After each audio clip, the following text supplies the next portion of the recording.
আমার ভাইরা, গীবতের মাধ্যমে নেক আমল ক্ষতিগ্রস্ত হয়। আপনি যত ভালো কাজ করছেন সব কাজগুলো ক্ষতিগ্রস্ত হয়ে যায়, এই কাজগুলো প্রশ্নবিদ্ধ হয়ে যায়। এই কাজের প্রপার যে জাযা বেনিফিট আপনার পাওয়ার কথা আল্লাহর কাছে, সেগুলো আপনি পাবেন না। ইমাম নববী বলেন, গীবত করা যেমন পাপ তেমনি শোনাও পাপ। গীবত করা যেমন পাপ, শোনাও পাপ। অনেকে কয় না আমাদের দেশে গীবতটা এভাবেই হয়, কইলেন কইবেন গীবত করি, না কইও পারি না, এই কথা বলেই কি করে গীবতটা শুরু করে। আপনি বলবেন না কই যেহেতু পারো না, তোমার বলা প্রয়োজন নাই, কারণ গীবত যে শোনে গীবত যে বলে উভয় কি সমান অপরাধী। কাজে আমার ভাইরা, আমরা গীবত শুনবো না, গীবত বলবো না। গীবত শ্রবণকারীর কর্তব্য হলো গীবতকারীকে প্রতিহত করা, প্রয়োজনে ধমক দেওয়া। এই তোমাকে আমি বলছি না এগুলো বলবো না, যাও, আমি এগুলো শুনতে চেয়েছি তোমার কাছে। গীবত বলবো না, গীবত শুনবো না। যদি কেউ গীবত করে তাহলে তাকে প্রতিহত করব, প্রয়োজনে তাকে ধমক দিয়ে থামিয়ে দেব। প্রিয় ভাইয়েরা আমার, আল্লাহ রাব্বুল আলামিন কোরআন আল কারীমে সূরাতুল হুজুরাতে এই কথা বলেছেন, হাদিসে এই কথা বলেছেন। আল্লাহ গীবতের এই উপমা দিয়েছেন এই জন্য যে মৃত মানুষের গোশত খাওয়া যেমন ঘৃণ্য এবং হারাম, ঠিক তেমনি দ্বীন ইসলামে গীবত করাও হারাম। নফসের জন্য এটা একটা ঘৃণিত করে না। আল্লাহ রাসূল সাল্লাল্লাহু আলাইহি ওয়াসাল্লাম অন্যত্র বলেছেন, তোমাদের কেউ যেমন তার মৃত ভাইয়ের গোশত খাওয়া থেকে বিরত থাকে, একইভাবে তার অবশ্যই কর্তব্য হলো গীবত থেকে সে যেন দূরে থাকে। আপনি মৃত ভাইয়ের গোশত খাওয়াটাকে যদি খারাপ মনে করেন, তাহলে আপনার জন্য উচিত আপনি গীবত থেকেও কি থাকবেন, দূরে থাকবেন। আমার ভাইরা, আব্দুল্লাহ ইবনে মাসউদ রাদিয়াল্লাহু তাআলা আনহু বলেন, একদিন রাসূল সাল্লাল্লাহু আলাইহি ওয়াসাল্লামের সাথে ছিলাম। এমন সময় এক ব্যক্তি সেখান থেকে উঠে চলে গেল, অপর একজন সেই ব্যক্তির সমালোচনায় লিপ্ত হলো। ফলে রাসূল সাল্লাল্লাহু আলাইহি ওয়াসাল্লাম তাকে বললেন, ইত্তাখাল্লাল, দাঁত খিলাল করো। কি করো? দাঁত খিলাল করো। রাসূল সাল্লাল্লাহু আলাইহি ওয়াসাল্লাম বললেন যে রাসূল সাল্লাল্লাহু আলাইহি ওয়াসাল্লাম তাকে বললেন ইত্তাখাল্লাল, দাঁত খিলাল করো। সে বলল, আও মিম্মা আত্তাখাল্লাল মা আকালতা লাহমা, আমি তো গোশত খাইনি, দাঁত কেন খিলাল করব? রাসূল সাল্লাল্লাহু আলাইহি ওয়াসাল্লাম বললেন ইন্নাকা আকালতা লাহমা আখিকা, তুমি তো এইমাত্র তোমার ভাইয়ের গোশত ভক্ষণ করলে। যে ভাই এখান থেকে উঠে গেল তার বিরুদ্ধে তুমি সমালোচনা শুরু করলে, কাজেই তুমি কি করলা? তোমার মৃত ভাইয়ের গোশত ভক্ষণ করলা। তোমার দাঁতের মধ্যে কি লেগে আছে? গোশত লেগে আছে। সম্মানিত মুসল্লিয়ানে কিরাম, মুরব্বিয়ানে ইজাম, পর্দার আড়ালে অবস্থানরতা মা ও বোনেরা, আমরা আজকে অত্যন্ত গুরুত্বপূর্ণ একটি বিষয় আলোচনা করব। কোরআন আল কারীমের 104 নম্বর সূরা। কত নম্বর সূরা? কোরআন আল কারীমের 104 নম্বর সূরা। সূরাটা কোরআন আল কারীমে পারা হচ্ছে 30টা, 30তম পারায় অবস্থিত। এই সূরাটি নাম হচ্ছে সূরাতুল হুমাযা। কি? যারা বললেন না তারা বলেন সূরাতুল হুমাযা। এই সূরাতুল হুমাযা আয়াতে কারিমা আছে 9টি, শব্দ আছে 33টি, অক্ষর আছে 133টি। সূরাটা মাক্কি সূরা। এই সূরাটা কেউ কেউ বলেছেন মাদানী সূরাও হতে পারে। তবে এই সূরাতে যে আলোচনা এসেছে এগুলো বলছে যে এই সূরাটি একটি মাক্কি সূরা। তাহলে সূরাটার নাম জানি কি? সূরাতুল হুমাযা। কোরআন আল কারীমে আল্লাহ রাব্বুল আলামিন এই সূরাটি নাজিল করেছেন। নাজিল করার পরে রব্বুল আলামিন আল্লাহ সুবহানাহু ওয়া তাআলা আমাদেরকে 3টি পাপের কথা বলেছেন। আর এই 3টি পাপ করলে পরে বান্দা কি কি আযাবের মধ্যে বান্দাকে আল্লাহ রাব্বুল আলামিন গ্রেফতার করবেন, কি কি আযাব বান্দাকে দেবেন, রব্বুল আলামিন তার বিস্তারিত বলেছেন। আমার ভাইরা, আসুন আমরা সেগুলো ক্রমান্বয়ে আমরা সেইগুলো জানার চেষ্টা করি ইনশাআল্লাহ। আল্লাহ রাব্বুল আলামিন সূরাতুল হুমাযা নাযিল করলেন। রাব্বুল আলামিন আমাদেরকে বলছেন ওয়াইলুল লিকুল্লি হুমাযাতিল লুমাযা। আল্লাহ রাব্বুল আলামিন এইভাবে বলছেন দুর্ভোগ প্রত্যেকের জন্য যে সামনে অথবা পিছনে মানুষকে নিন্দা করে, শিকায়েত করে। আল্লাহ রাব্বুল আলামিনের পর বলছেন আল্লাযী জামাআ মালাহু ওয়া আদ্দাদা, যে সম্পদ জমায় এবং তা বারবার গণনা করে। আল্লাহ রাব্বুল আলামিন এরপর বলছেন ইয়াহসাবু আন্না মালাহু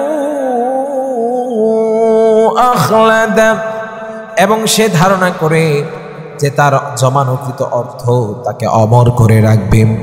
রাব্বুল আলামিন বলেন কাল্লা লায়ুমবাযান্না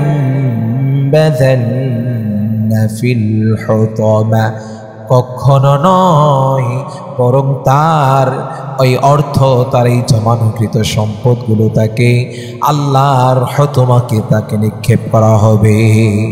আল্লাহ রাব্বুল আলামিনের পর বলছেন ওয়ামা আদরাকা মাল হুতামা, নবী আপনি কি জানেন হুতামা কি?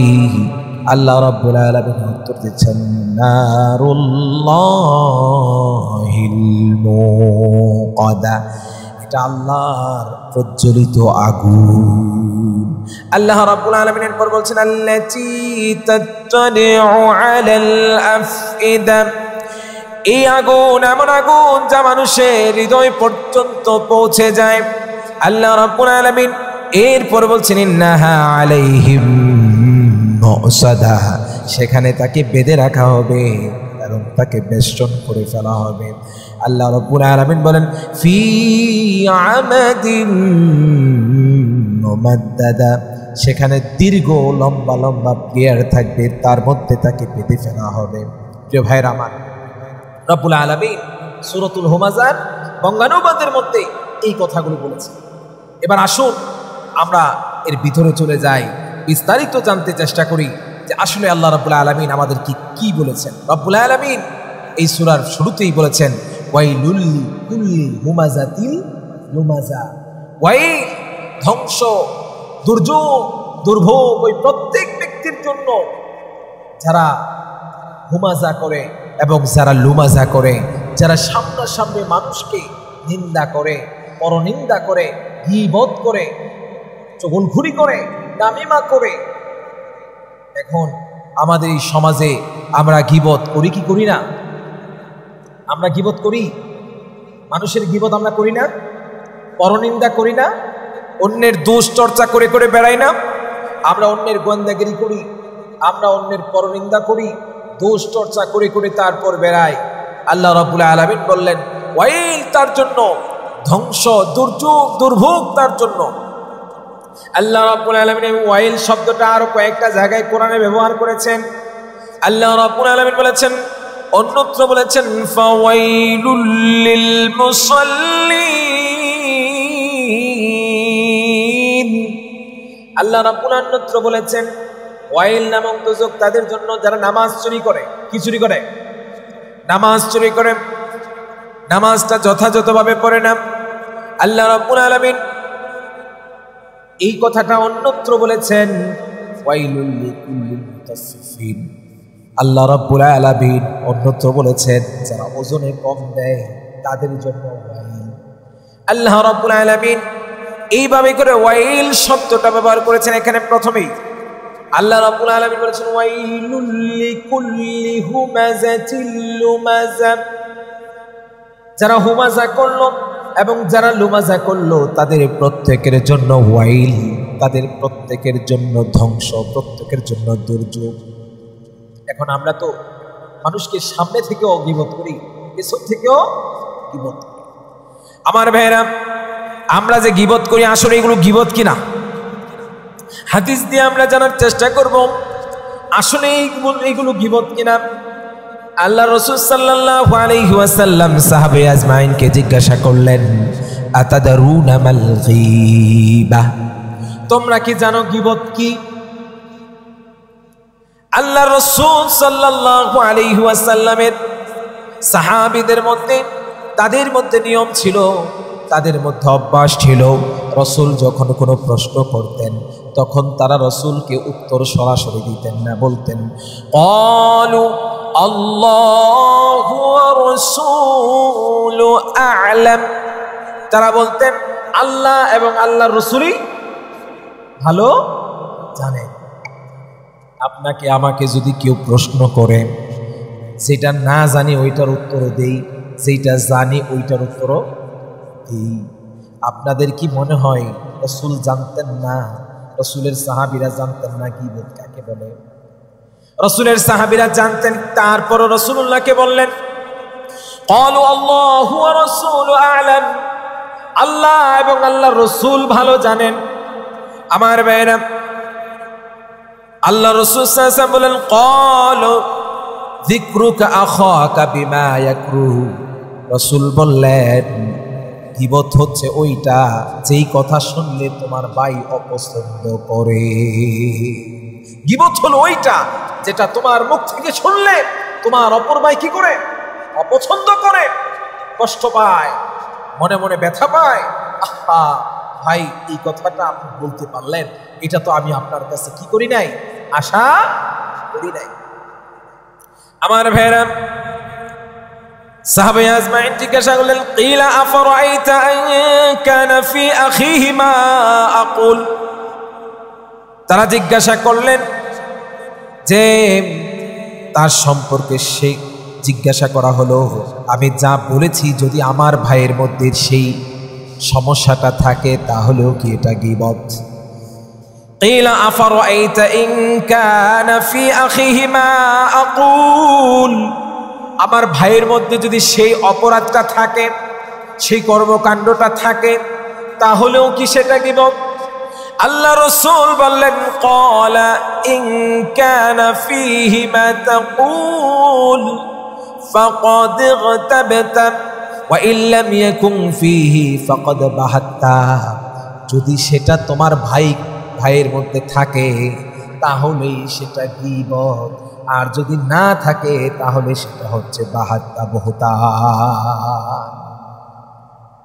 আমার ভাইয়েরা, আমার এক ভাইয়ের মধ্যে একটা সমস্যা আমি দেখেছি, এই সমস্যাটা আমি বলে বলে বেড়াবো এটা না।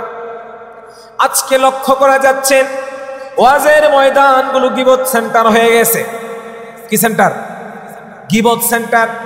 ওয়াজের ময়দানে এক বক্তা অপর বক্তার ইজ্জত সম্মান নষ্ট করতে করতে এক বক্তা অপর বক্তাকে গাঁজাখোর বলা শুরু করে দিয়েছে। এক বক্তা অপর বক্তাকে বদমাশ বলা শুরু করেছে। এক বক্তা অপর বক্তার ইজ্জত আব্রু সব নষ্ট করে দিয়েছে। অথচ রাসূলুল্লাহ কাবাকে প্রশ্ন করেছে, ও কাবা, তুমি কি জানো তোমার চেয়েও ইজ্জতওয়ালা, আব্রুওয়ালা, সম্মানওয়ালা এই পৃথিবীতে আরো আছে? আল্লাহ রাসূল সাল্লাল্লাহু আলাইহি ওয়াসাল্লাম আবার বলছে, একজন মুমিনের ইজ্জত, একজন মুমিনের সম্মান কাবা চেয়ে বেশি। অথচ একজন মুমিনের ইজ্জত সম্মান ডেইলি আমরা নষ্ট করি, এমন লোক আছে না নাই? আমার ভাইয়েরা, আল্লাহ রাসূল সাল্লাল্লাহু আলাইহি ওয়াসাল্লাম বলেছেন, যদি তোমার ভাইয়ের মধ্যে তা থাকে তাহলে গীবত, আর যদি তোমার ভাইয়ের মধ্যে তা না থাকে তাহলে সেটা অপবাদ দিয়েছো, বহতান করেছো, শিকায়েত দিয়েছো। আমার ভাইয়েরা, আজকের সমাজের মধ্যে বহতান, শিকায়েত, নামিমা অনেক বেশি, অনেক বেশি। এটা বাংলাদেশের সবচেয়ে বড় বেদির নাম যদি হয় ডায়াবেটিক্স, মানুষের মানব দেহের মধ্যে সবচেয়ে বড় রোগের নাম যদি হয় ডায়াবেটিক্স, মানুষের মধ্যে সবচেয়ে বড় অপরাধ প্রবণতার মধ্যে গীবতটা হচ্ছে সবচেয়ে বড় একটি মহামারী। আমার ভাইরা, আল্লাহ রাসূল সাল্লাল্লাহু আলাইহি ওয়াসাল্লাম বলেছেন, গীবত হচ্ছে এমন এক অপরাধ যে অপরাধ করলে পরে সুদের ৭৩টা স্তর আছে। সুদের কিসের? রিবা, ইন্টারেস্ট, সুদ, এই সুদের ৭৩টা স্তর আছে আমার ভাইরা। তার মধ্যে নিম্নতম স্তর হলো নিজের মায়ের সাথে কি করা, জিনা করা, ব্যভিচার করা। আর সর্বোচ্চ যে স্তরটা, ঊর্ধ্বতন যে স্তরটা, সেটা হলো তার ভাইয়ের সম্ভ্রম করা। তার মানে এই অর্থে যদি আমরা বলি, তাহলে যারা এক বক্তা অপর বক্তার ইজ্জত নষ্ট করছে, সম্মান নষ্ট করছে, সুদের গুনার চাইতেও বড় গুনাহ তারা করে ফেলছে, অথচ তারা সবাই ভালো জানেন। আমার ভাইরা, এই জন্য আমাদের মধ্যে ইসলাহ দরকার, আমাদের মধ্যে আত্মসংশোধন দরকার, পর্যালোচনা দরকার, আছে না নেই? আমাদের মধ্যে পর্যালোচনার দরকার আছে প্রিয় ভাইরা আমার। এরপর হলো গীবত হচ্ছে মৃত ভাইয়ের গোশত খাওয়ার সমান। গীবত হচ্ছে মৃত ভাইয়ের গোশত খাওয়ার সমান। গীবত ব্যভিচারের চেয়েও মারাত্মক। একজন ব্যক্তি ব্যভিচার করলো, জিনা করলো, একটা মেয়ে আর একটা মেয়ের মধ্যে আলাপচারিতা হয়েছে, দুজনের মধ্যে কথা বলতে বলতে বলতে বলতে এক সময় তারা খারাপ কোনো কাজের মধ্যে সম্পৃক্ত হয়ে গিয়েছে। হঠাৎ তাদের মধ্যে বোধ উদয় হলো, হঠাৎ তাদের মধ্যে বোধ জাগ্রত হলো, আমরা যা করছি এটা তো অপরাধ। দুজন দুজনের জায়গা থেকে আল্লাহ তাআলার কাছে তাওবা করল। তাওবা করার মধ্য দিয়ে আল্লাহ রাব্বুল আলামিন বলেছেন, ইয়া আইয়ুহাল্লাযীনা আমানু তুবু ইলাল্লাহি তাওবাতান নাসুহা। আল্লাহ রাব্বুল আলামিন বললেন, ও ঈমানদারগণেরা, তাওবা করো, তাওবার মতো তাওবা। যদি তাওবার মতো তাওবা করা হয়, রাব্বুল আলামিন বলেছেন এমন কোন গুনাহ নাই যা তোমার আমলনামা থেকে আল্লাহ তাআলা মাফ না করে দেবেন। জিনার গুনাহগুলো আল্লাহ রাব্বুল আলামিন মাফ করে দেবেন। আল্লাহ রাব্বুল আলামিন বলেন, জিনার চেয়েও ভয়ঙ্কর গুনাহর নাম হচ্ছে গীবত। কারণ আমি যে গীবতটা করছি, এই গীবতটা আরেকজনের সংশ্লিষ্ট, আমার সংশ্লিষ্ট না। জিনা তো করেছি, আমি আল্লাহর কাছে আমার জন্য তাওবা করেছি, কিন্তু আমার ভাই তো আমাকে মাফ করে নাই।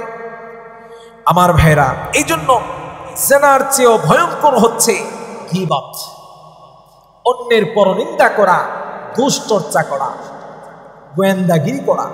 আমার ভাইরা, আল্লাহ রাব্বুল আলামিন অন্যত্র বলেছেন, মেরাজের রাতে রাসূল গীবতের ভয়াবহতা, গীবত করলে পরে কি ধরনের শাস্তি রাব্বুল আলামিন দেবেন, সেই শাস্তির কথা আল্লাহ রাব্বুল আলামিন আমরা সামনে আলোচনা করব। এরপর আমার ভাইরা, আল্লাহ সুবহানাহু ওয়া তাআলা বলেছেন, ওয়ালা তাজাসসু, গোয়েন্দাগিরি করো না। আমরা গোয়েন্দাগিরি করি কি করি না? আমরা গোয়েন্দাগিরি করি, হুজুরের পিছনে লেগে যাই, ইমামের পিছনে লেগে যাই, খতিবের পিছনে লেগে যাই, গোয়েন্দাগিরি করি আমরা।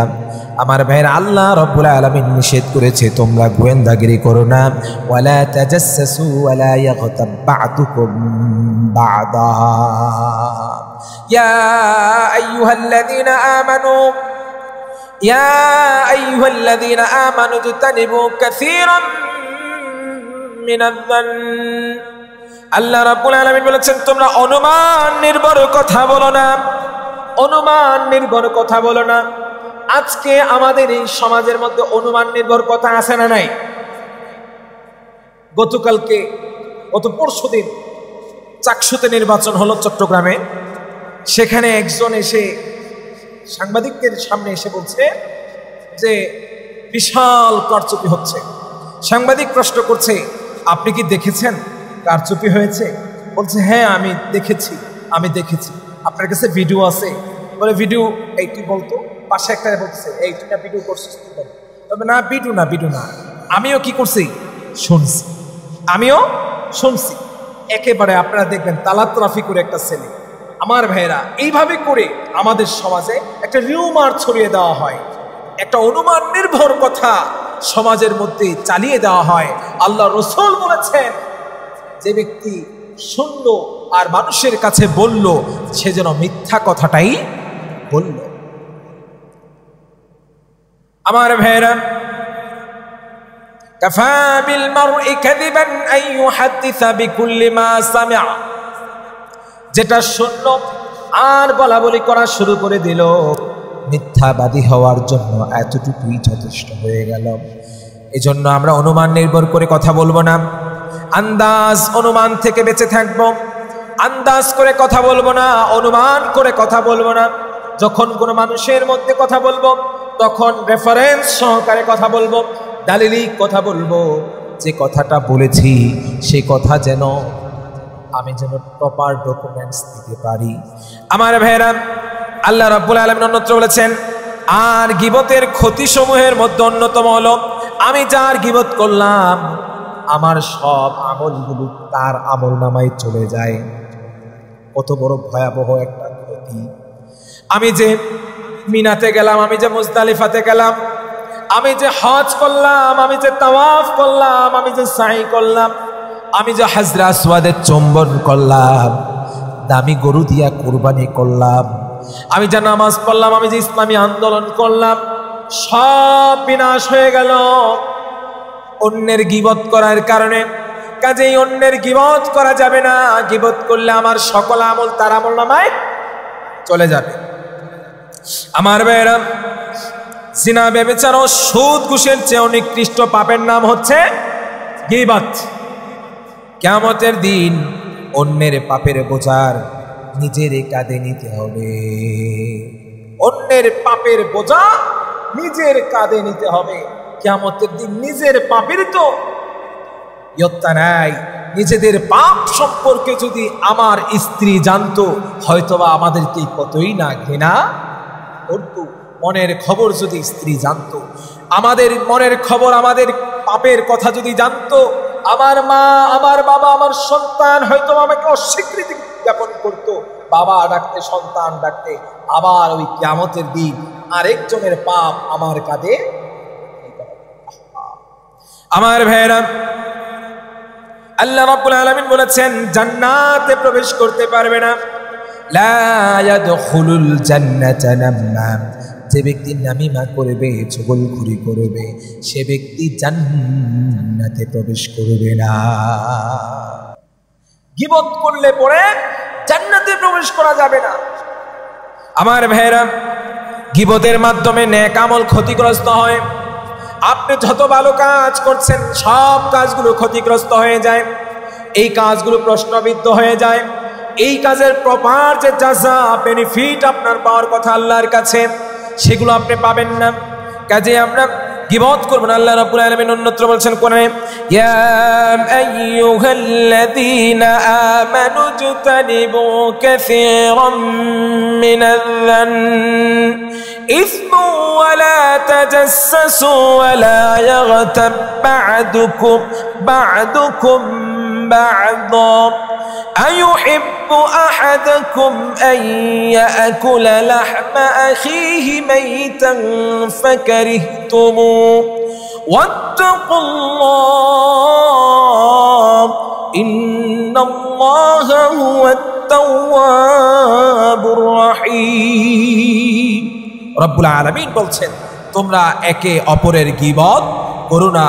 তোমাদের কেউ কি নিজের মৃত ভাইয়ের মাংস খেতে পছন্দ করো?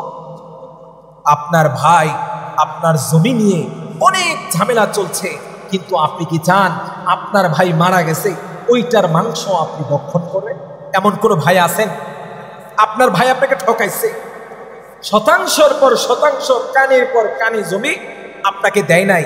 আপনি কি চিন্তা করেন আমি আমার মৃত ভাইয়ের গোশতটা আমি খাবো? আল্লাহ রাব্বুল আলামিন বলেন, তুমি তো পছন্দ করো না, তুমি যেমন পছন্দ করো না, কাজেই তুমি তোমার ভাইয়ের গীবত করো না। আল্লাহ রাব্বুল আলামিন এই কথা বলার পরে ইমাম নববী বলেন, গীবত করা যেমন পাপ তেমনি শোনাও পাপ। গীবত করা যেমন পাপ, শোনাও পাপ। অনেকে কয় না আমাদের দেশে গীবতটা এভাবেই হয়, কইলেন কইবেন গীবত করি, না কইও পারি না, এই কথা বলেই কি করে গীবতটা শুরু করে। আপনি বলবেন না কই যেহেতু পারো না তোমার বলা প্রয়োজন নাই, কারণ গীবত যে শোনে গীবত যে বলে উভয় কি সমান অপরাধী।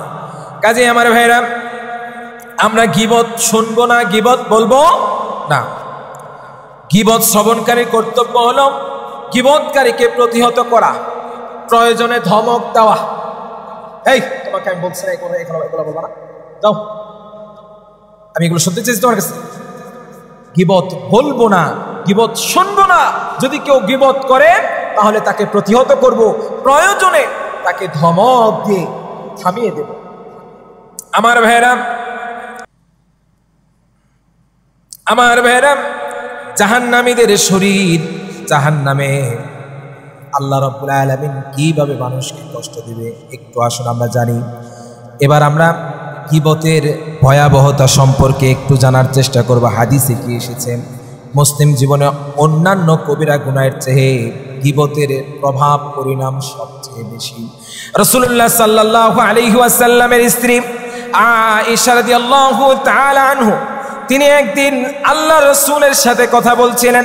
তিনি উম্মে সাফিয়া রাদিয়াল্লাহু তাআলা আনহুর ব্যাপারে বলছিলেন, আন্নাহা কাসীরা, আপনার স্ত্রী সাফিয়া তো বেটে, মানে খাটো। বলছেন কার সাথে? রাসূলুল্লাহর সাথে আয়েশা বলছেন, সাফিয়া তো মানে আপনার অমুক স্ত্রী তো কি খাটো। আপনার কথা বুঝতেছেন? অমুক স্ত্রী খাটো, কথা হচ্ছে মুহাম্মদ এবং আয়েশা রাদিয়াল্লাহু তাআলার সাথে। এখানে উপস্থিত নাই সাফিয়া। রাসূলুল্লাহ সাল্লাল্লাহু আলাইহি ওয়াসাল্লাম খুব রাগ হয়ে গেলেন এবং আল্লাহ রাসূল সাল্লাল্লাহু আলাইহি ওয়াসাল্লাম বললেন, ইগতাবাতা, তুমি তো গীবত করে ফেলেছ। তুমি কি করে ফেলেছ? গীবত করে ফেলেছ। আসলেই তিনি কি ছিলেন? খাটো। তিনি খাটো থাকার পরেও রাসূল বললেন, তুমি কি বলেছ? গীবত করেছ। এটা যদি সাফিয়া শুনে, সাফিয়া কষ্ট পাবে না? আল্লাহ আমাকে কেন খাটো করলেন? আহা আয়েশা, তুমি আমাকে এটা কেন বললা? এই ধরনের হতাশামূলক কথা তার মধ্যে আসতে পারে। আল্লাহ রাসূল সাল্লাল্লাহু আলাইহি ওয়াসাল্লাম বললেন যে তুমি এটা কি বললা? অন্য তো এসেছে, রাসূল সাল্লাল্লাহু আলাইহি ওয়াসাল্লাম বলেছেন, লাকাদ কুলতা কালিমাতু লাউ মুজিজাত বিমা ইল বাহরি লামাজাজাতহু। আল্লাহ রাসূল সাল্লাল্লাহু আলাইহি ওয়াসাল্লাম বললেন, তুমি এমন একটা কথা বলেছ, এই কথা যদি সমুদ্রের পানির মধ্যে ঢেলে দেওয়া হয়, সমুদ্রের পানির স্বাদ নষ্ট হয়ে যাবে, কিংবা সমুদ্রের পানির রং নষ্ট হয়ে যাবে। প্রিয় ভাইরা আমার, আল্লাহ রাসূল সাল্লাল্লাহু আলাইহি ওয়াসাল্লাম বলেছেন যে তোমরা এই বিষয়ে খেয়াল রাখবে। অন্য হাদিসে শাইখ উসাইমিন রাহিমাহুল্লাহ বলেন, এই গীবত এতটাই দুর্গন্ধময় ও জঘন্য যে যদি এটাকে সাগরে ফেলে দেওয়া হয়, সাগরের পানির স্বাদটাই নষ্ট হয়ে যাবে, সাগরের পানি দুর্গন্ধ হয়ে যাবে। আমার ভাইয়েরা, ইবনে আল্লান বলেন, গীবতের এই কথা সৃষ্টিকুলের সবচেয়ে বড় সৃষ্টি সমুদ্রের সাথে মিশে যদি এত ভয়াবহ হতে পারে, গীবতের যে শক্তিশালী পাপ আর কি হতে পারে? তার মানে সৃষ্টিকুলের মধ্যে সবচেয়ে ভয়াবহ পাপের একটা হচ্ছে গীবত। আমার ভাইয়েরা, অর্থাৎ নিন্দাবাদের ছোট্ট একটি কথা যদি বিশাল সমুদ্রের রং বদলে দিতে পারে, বিস্তীর্ণ সাগরের পানির স্বাদ পরিবর্তন করে দেওয়ার ক্ষমতা রাখে, তবে এই গীবত আমাদের দিনদারিতা ও আমলনামার কি অবস্থা করে তুলবে? একটাবার চিন্তা করেন, সারাদিন একজনের না একজনের গীবত বলতেই আছেন। বিশেষ করে আলেম সমাজ, একজনও খুব কম আছে আরেকজনের ব্যাপারে গীবত করে না। আমার ভাইরা, রাসূল সাল্লাল্লাহু আলাইহি ওয়াসাল্লাম অন্যত্র একটা হাদিস বলেছেন, রাসূল সাল্লাল্লাহু আলাইহি ওয়াসাল্লাম বলেছেন, পরনিন্দার ব্যাপারে সবচেয়ে বড় ধমকের অন্যতম হলো গীবত। নিন্দাবাদে এত কঠোর হাদিস আছে আমার জানা নাই। হাদিসে এরকমটা এসেছে, যদি কোনো ব্যক্তি গীবত করে তাহলে তার সকল পাপগুলো, আমার ভাইরা, যদি কেউ গীবত করে তার সকল আমলনামাগুলো অন্যের আমলনামায় চলে যায়, অন্যের সকল পাপগুলো তার কাছে চলে আসে। কত বড় ভয়াবহ কথা! এজন্য আমাদেরকে সাবধান হতে হবে।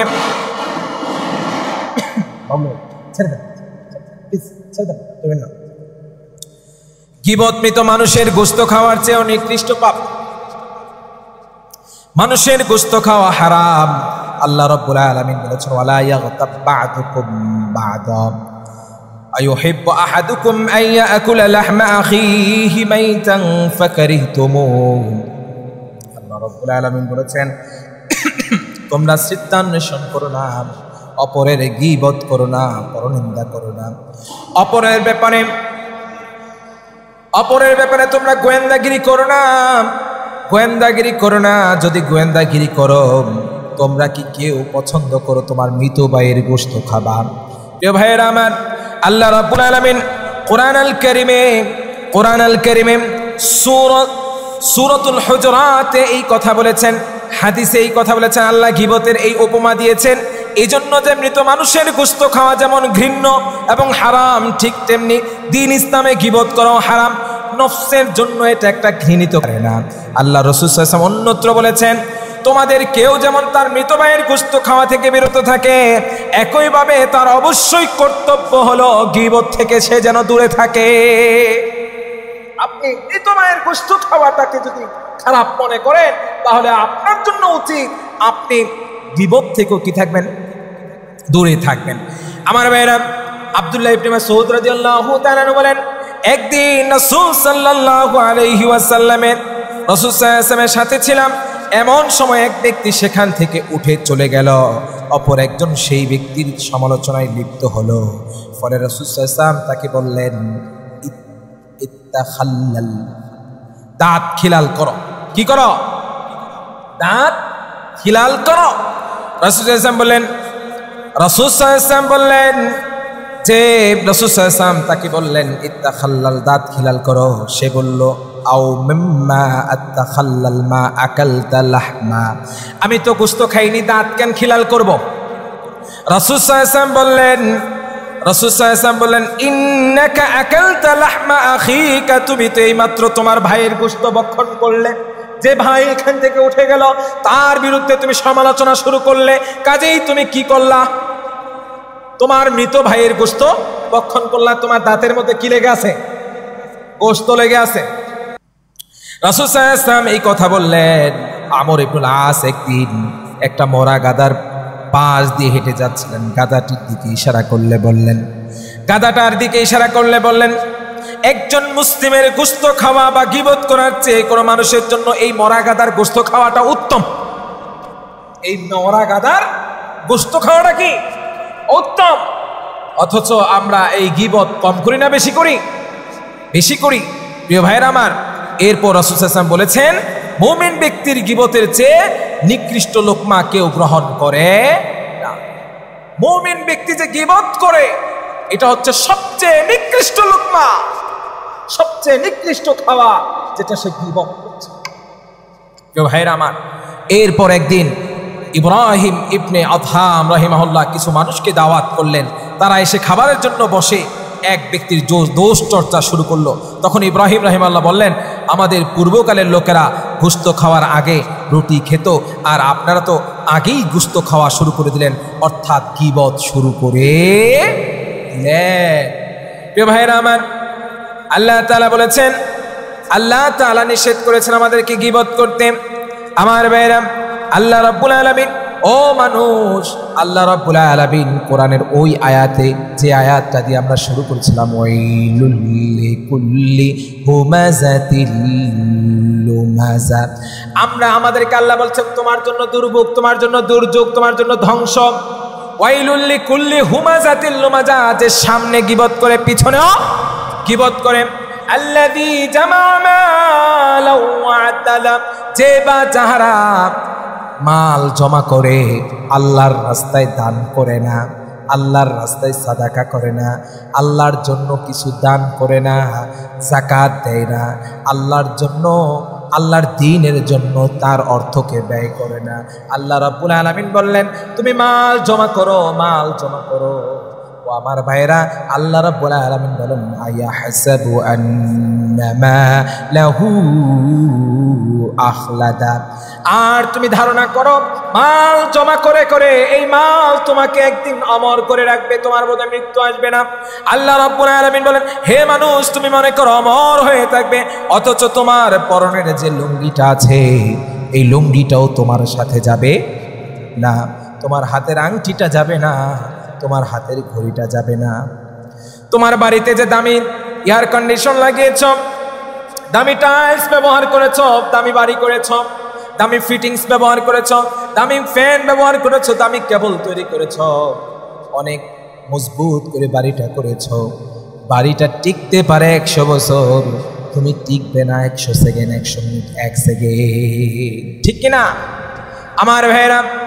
এই দুনিয়াটা একটা ধোঁকা, অথচ আপনি মনে করেন ইয়াহসাবু আন্নামা লাহু আখলাদা, আমাকে আমার সম্পদ অমর করে রাখবে।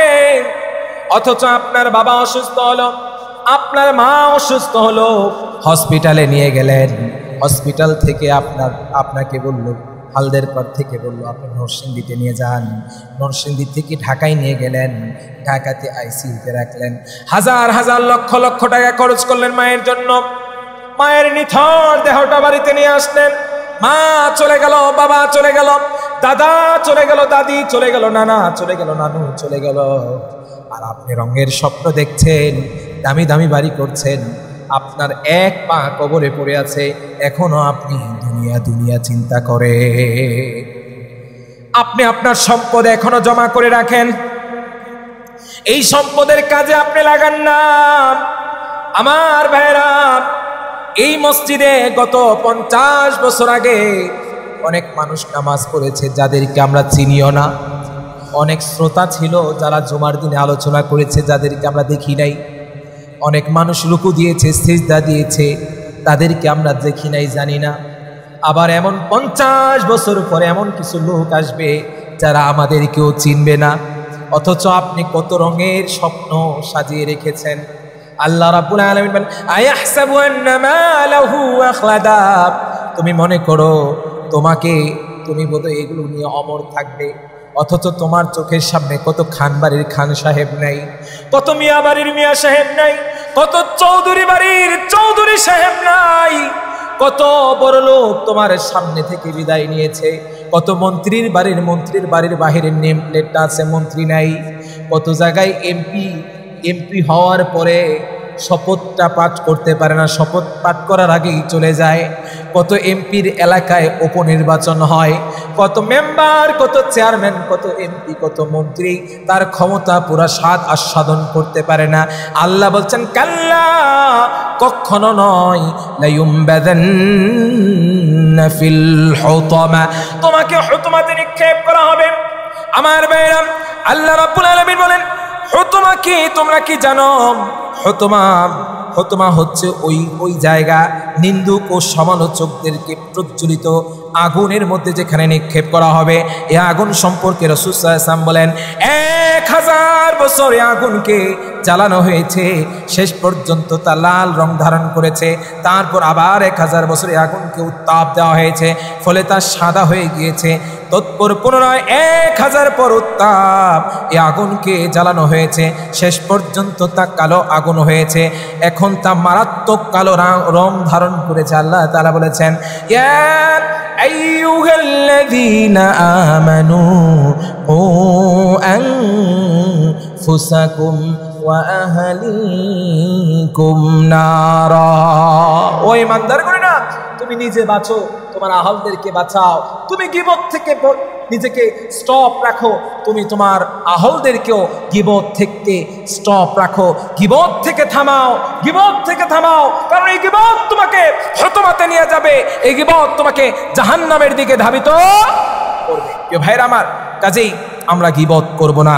আমাদেরকে যারা গীবত করবে তাদের এই যে আগুনটা দেওয়া হবে, এই আগুন ছিল লাল, 1000 বছর পোড়ানো হলো, আবার করা হলো সাদা, আবার 1000 বছর, আবার ছিল কালো। এই কালো রং ধারণ করার পরে যে রংটা এসেছে, এই রঙের এইটাই থাকবে জাহান্নামীদের আগুনের কালার। যারা নিন্দুক ও সমালোচক তাদেরকে আগুন চারদিকে ঘিরে রাখবে। সমালোচক ও নিন্দুকদেরকে অগ্নিকুণ্ডে নিক্ষেপের পর চিরদিনের জন্য তার দরজা বন্ধ করে দেওয়া হবে। ঠিক যেভাবে একটা ম্যানহোলের ভিতরে যদি আপনাকে ফেলে দেওয়া হয় আর ম্যানহোলের ঢাকনাটা যদি লাগিয়ে দেওয়া হয়, কাইন্ড অফ হতমা এমনই আগুন। প্রিয় ভাইয়ের আমার, আগুন জ্বালিয়ে দেওয়া হবে আর আগুনটা বন্ধ করে দেওয়া হবে। আবার আরেকটা উদাহরণ এভাবেও দিতে পারি, আপনাদের পাশেই দেখছি একটা বেকারি আছে, বেকারির আগুনের ভিতরে বিস্কিট টিস্কিট দিয়ে তারপর দরজা বন্ধ করে দেয়, সে ঠিক এই টাইপের কিছু একটা আপনাকে ভিতরে ঢুকিয়ে দিই, আপনার দরজাটাকে কি করে দেওয়া হবে? বন্ধ করে দেওয়া হবে। প্রিয় ভাইয়ের আমার, নিন্দুক সমালোচকদেরকে এক পর্যায়ে লৌহ নির্মিত সিন্দুকের মধ্যে বন্ধ করে রাখা হবে। সিন্দুক চিনেন তো?